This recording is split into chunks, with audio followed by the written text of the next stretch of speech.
আসসালামু আলাইকুম বন্ধুরা। ভারত এবং বাংলাদেশের মধ্যে অনেক বছর ধরে তিস্তা নদীর কেন্দ্রে একটি বিরোধ চলছে। তিস্তা নদী সিকিম থেকে বের হয় এবং পশ্চিমবঙ্গ দিয়ে প্রবাহিত হয়ে বাংলাদেশে প্রবেশ করে। এর মোট দৈর্ঘ্য 414 কিলোমিটার, যার মধ্যে 309 কিলোমিটার নদী ভারতে প্রবাহিত হয় এবং বাকি 155 কিলোমিটার বাংলাদেশে প্রবাহিত হয়। এই নদী দিয়ে ভারত এবং বাংলাদেশের মধ্যে বিরোধের মূল কারণ হলো ভারত এই নদীর উপর অনেকগুলো ড্যাম তৈরি করে রেখেছে, যার মধ্যে অন্যতম হলো গজলডোবা ব্যারেজ। ভারতের পশ্চিমবঙ্গের জলপাইগুড়ি জেলায় অবস্থান করে। এটি বাংলাদেশ থেকে প্রায় 60 কিলোমিটার ওজনে তৈরি করা হয়েছে।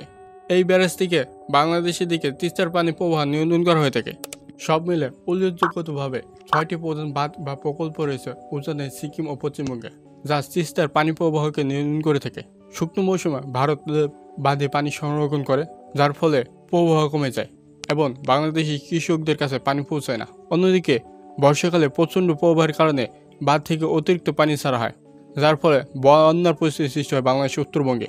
এই বিরোধ সমাধানের জন্য ভারত এবং বাংলাদেশ বহুবার চুক্তির খসড়া তৈরি করছে, যার মধ্যে অন্যতম হল 2011 সালের চুক্তি অনুসারে 42.5% পানি ভারত এবং 37.5% পানি বাংলাদেশে দেওয়ার কথা এবং বাকি 20% পানি নদীর জন্য বরাদ্দ করার কথা ছিল। কিন্তু এটি একটি ফাঁদ। আমাদেরকে অবশ্যই নদীর প্রবাহ ভিত্তিকের উপর ভিত্তি করে পানি চুক্তি করতে হবে এবং দ্বিতীয়ত জনসংখ্যার কথাও মনে রাখতে হবে। বাংলাদেশে উত্তরবঙ্গের প্রায় 75% মানুষই এই নদীর উপর নির্ভর করে থাকে, যেখানে পশ্চিমবঙ্গ উত্তরবঙ্গের প্রায় 40% মানুষ এই নদীর পানির উপর নির্ভর করে থাকে। তাই আমাদের বুঝে শুনে চুক্তি করতে হবে।